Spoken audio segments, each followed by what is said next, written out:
O grande conflito deve alcançar ampla circulação. Ele contém a história do passado, do presente e do futuro. Estou mais ansiosa de ver ampla circulação deste que de qualquer outro livro que eu tenha escrito. Uma visão que revelou uma saga milenar, com detalhes inéditos sobre a origem e fim de todo o mal. Deu esperança para leitores e pavimentou a história de um movimento profético. A revelação divina que se tornou manuscrito, o manuscrito que se tornou livro, e um livro que vai ser luz para os últimos dias.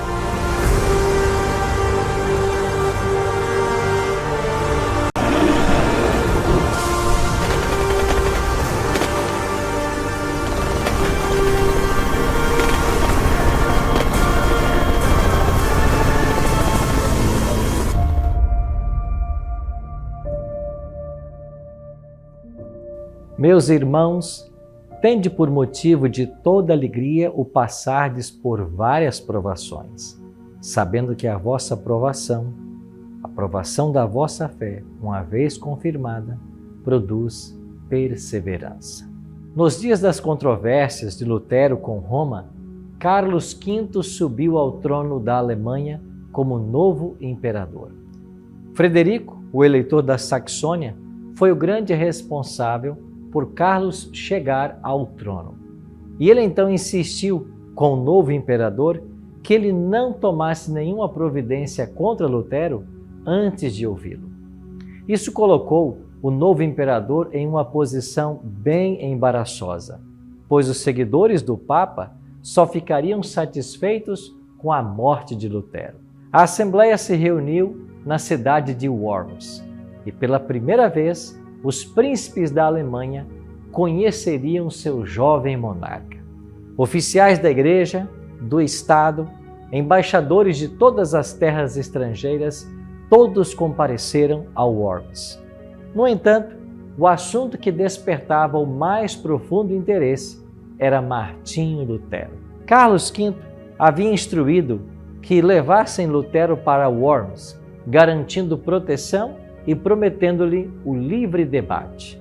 À medida que a notícia circulava que Lutero compareceria perante a Assembleia na cidade de Worms, houve uma empolgação geral. Aleandro, o representante do Papa, ficou alarmado e enfurecido. Assumir um caso para o qual o Papa já havia pronunciado sentença de condenação seria uma demonstração de desprezo pela autoridade papal. Além disso, os poderosos argumentos de Lutero poderiam colocar os príncipes contra o Papa.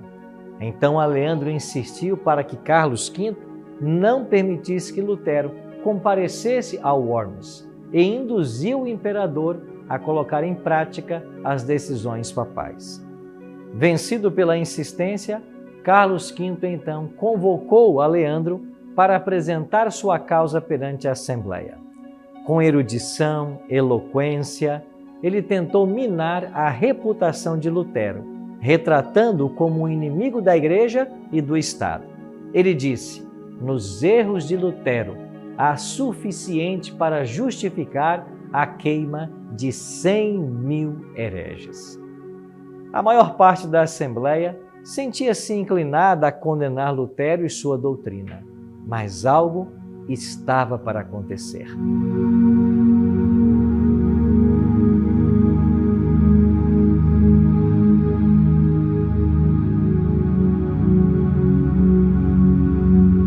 Deus tocou o coração de um membro da Assembleia para que fizesse um relato verdadeiro das consequências da tirania papal. O duque Jorge da Saxônia se levantou no meio da Assembleia e especificou com terrível precisão os enganos e as abominações da Igreja Romana. O fato do orador ser um inimigo resoluto de Lutero conferiu ainda mais influência às suas palavras. Na realidade, anjos de Deus enviaram raios de luz às trevas do erro e abriram os corações à verdade. O poder da verdade divina controlou até mesmo os inimigos da reforma e preparou o caminho para a grande obra que estava prestes a acontecer. Uma comissão foi então designada para preparar uma lista das opressões papais que sobrecarregavam pesadamente o povo alemão. Ela foi apresentada ao imperador com o pedido de que ele tomasse medidas para corrigir todos os abusos que vinham sendo cometidos. Então o concílio reivindicou que Lutero comparecesse diante da Assembleia. Por fim, o imperador consentiu e Lutero foi convocado. Com a convocação, ele também recebeu um salvo-conduto. Um mensageiro levou esses documentos a Wittenberg com a instrução de trazer Lutero para a cidade de Worms.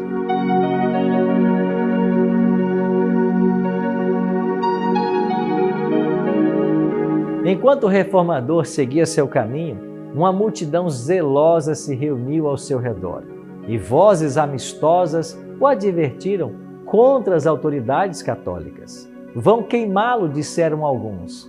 Reduzirão seu corpo a cinzas, assim como fizeram com John Hus. Mas Lutero respondeu: mesmo que acendam uma fogueira por todo o caminho de Worms a Wittenberg, eu andarei através dela em nome do Senhor. Ainda que houvesse tantos demônios em Worms, quanto telhas em cima das casas, eu entraria na cidade. Quando ele chegou à cidade, uma vasta multidão se aglomerou nos portões para lhes dar as boas-vindas. A emoção era intensa. Sua chegada encheu de assombro os defensores de Roma. O imperador convocou então os participantes do concílio. Todos se reuniram e no dia seguinte, um oficial do império foi enviado para levar Lutero até o auditório da Assembleia. Todas as ruas estavam lotadas de espectadores ávidos por ver o monge que ousara resistir ao Papa. O imperador se assentou em seu trono, cercado pelos indivíduos mais importantes do império. Martim Lutero deveria então responder por sua fé. Silêncio profundo recaiu sobre toda a Assembleia. Então um oficial do império se levantou e, apontando para os escritos de Lutero, exigiu que o reformador respondesse às duas perguntas. Primeiro, se ele reconhecia que eram de sua autoria os livros que ali estavam e se ele tinha a intenção de se retratar das opiniões que expressavam. Após a leitura dos títulos dos livros, Lutero respondeu à primeira pergunta, reconhecendo que os escritos eram todos de sua autoria. Quanto à segunda pergunta, afirmou: eu agiria de maneira imprecipitada se respondesse sem refletir. Por esse motivo, peço Sua Majestade com toda a humildade que me conceda tempo para que eu responda sem ofender a palavra de Deus. Um tempo foi concedido e no dia seguinte, Lutero deveria dar sua resposta final. Por um instante, seu coração desanimou. Seus inimigos pareciam triunfar. Nuvens se formaram ao seu redor e pareciam separá-lo de Deus. Em angústia de espírito, ele derramou seus clamores alquebrados e, de coração rendido, ao único capaz de compreendê-los por completo. No entanto, não foi o medo do sofrimento pessoal, tortura ou morte que encheram de pavor a Lutero. Ele sentia a sua inadequação. Por causa de suas fraquezas, a causa da verdade poderia sofrer perda. Ele lutou com Deus não pela própria segurança, mas pelo triunfo do Evangelho. E quando Lutero foi convocado novamente perante a Assembleia, ele estava calmo e pacífico. O oficial do império exigiu então sua decisão. Você vai se retratar? Lutero então disse que algumas de suas obras que havia escrito sobre fé e as boas obras, até mesmo seus inimigos as consideravam benéficas. Retratar-se delas seria o mesmo que condenar verdades aceitas por todas. A segunda categoria de escritos consistia daqueles que expunham as corrupções e os abusos do papado. Revogá-las equivaleria a fortalecer a tirania de Roma e a abrir uma porta ainda mais larga para os sacrilégios maiores. Na terceira categoria, ele havia atacado indivíduos que defenderam males existentes. Em relação a estes, Lutero admitiu abertamente que fora mais violento do que o apropriado. Entretanto, nem mesmo esses livros ele poderia revogar, pois os inimigos da verdade usariam isso como oportunidade para subjugar o povo de Deus com crueldade ainda maior.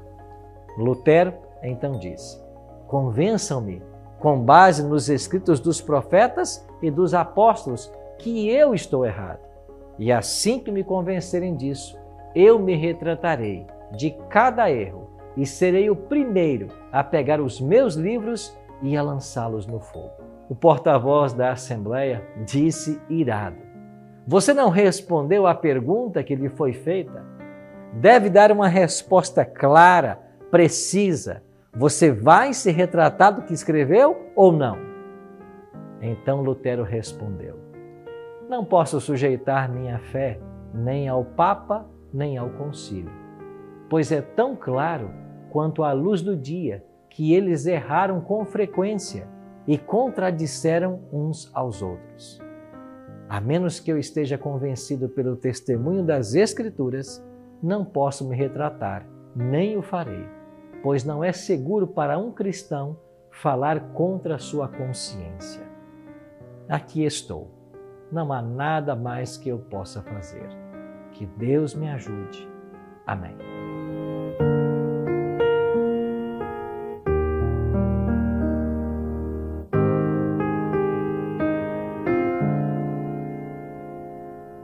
Pediram a ele que deixasse o ambiente enquanto os príncipes deliberariam sobre o assunto. Os líderes papais ficaram pasmos ao ver que o poder deles não intimidou um humilde monge. Lutero havia falado com toda a dignidade e calma cristã.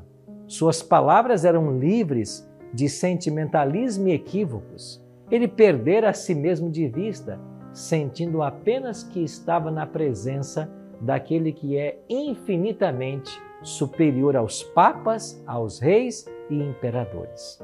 O Espírito de Deus se fez presente, impressionando o coração dos chefes do império.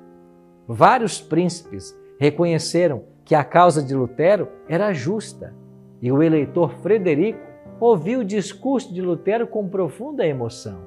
Com alegria e orgulho, testemunhou a coragem e a calma do doutor e decidiu se posicionar com firmeza ainda maior em defesa de Lutero.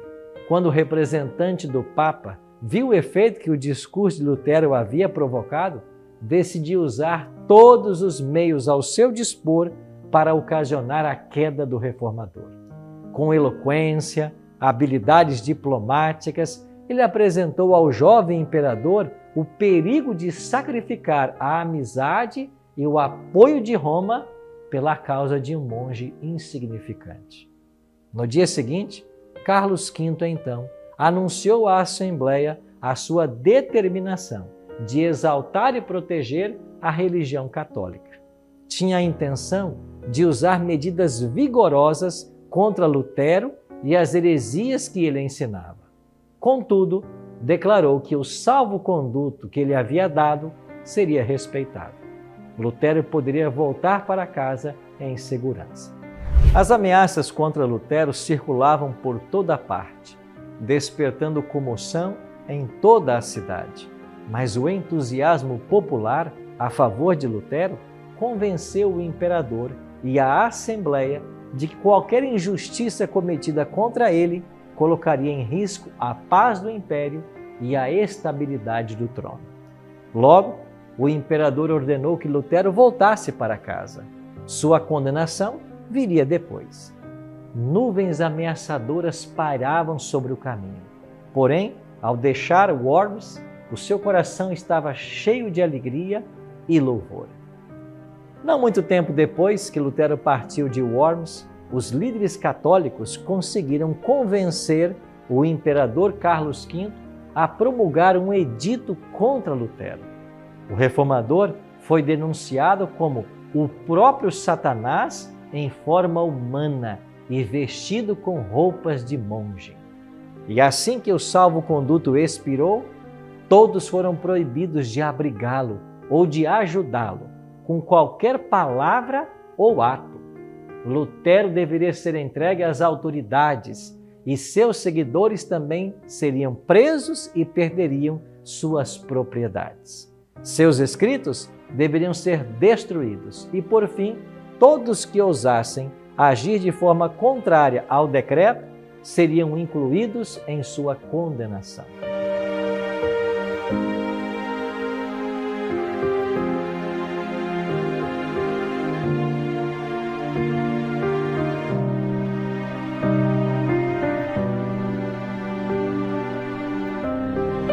Um olho vigilante seguia os movimentos de Lutero e um coração verdadeiro e nobre resolveu resgatá-lo. Deus deu a Frederico, o sábio da Saxônia, um plano para salvar a vida de Lutero. Na viagem para casa, Lutero foi separado de seus companheiros e logo foi levado para o castelo de Wartburg, uma fortaleza isolada nas montanhas. Eu tive o privilégio de visitar esse castelo e nem o próprio Frederico sabia para onde Lutero tinha sido levado. Essa ignorância foi planejada. Enquanto ele não soubesse de nada, ele não poderia revelar nada. O representante papal, Aleandro, e seus seguidores se vangloriavam de seu sucesso. A luz do Evangelho parecia prestes a se extinguir, mas a luz do reformador brilharia com intensidade ainda maior. Na segurança do castelo de Wartburg, Lutero se alegrou por se ver liberto do calor e tumulto da batalha. Ao mesmo tempo, porém, ele realizava mais do que parecia possível a um só homem podia fazer. Sua pena nunca ficou parada. Seus inimigos ficaram pasmos, confusos, com as provas tangíveis de que ele continuava ativo. Diversos folhetos de sua autoria começaram a circular pela Alemanha. Lutero também traduziu o Novo Testamento para o alemão e assim continuou a proclamar o Evangelho por quase um ano e a repreender os erros do seu tempo. Deus havia retirado seu servo do palco da vida pública. No isolamento tranquilo de seu retiro montanhoso, Lutero foi privado de todo o apoio terreno e excluído de louvores humanos. Mas essa foi uma obra divina. Isso o salvou do orgulho e da autoconfiança que tantas vezes o sucesso traz.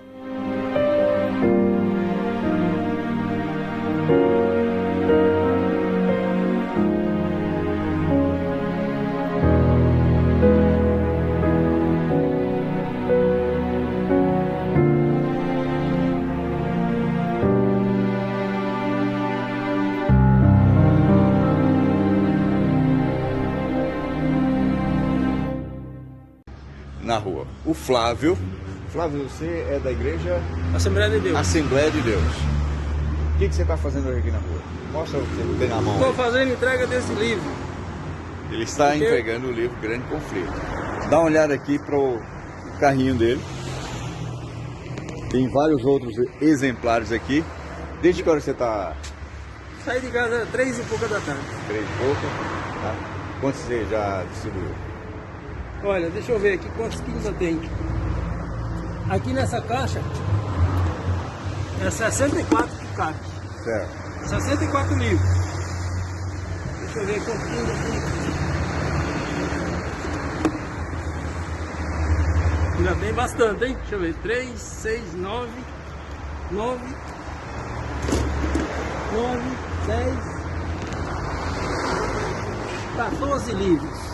Eu saí com 64, estou com 14. E eu só vou voltar para minha casa quando eu entregar tudo. Uma coisa eu digo pra você. Eu comprei isso aqui. Certo. Foi comprado. Eu vou falar aqui para Pode sair falar. da gravação. Isso, pode falar. Certo? Foi comprado. Isso aqui eu comprei esse livro. E eu tô dando de graça. Só que mesmo assim tem gente que não aceita. A missão da gente é essa, transferir. Não quer, Né? Deus respeita Mas aí. uma coisa eu digo pra você.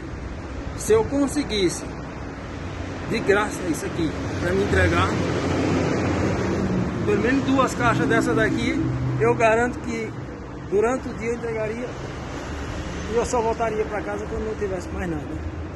Sensacional. Porque é uma E aí? bênção. E aí, você vai ficar em casa aí ou vai também fazer como o Flávio?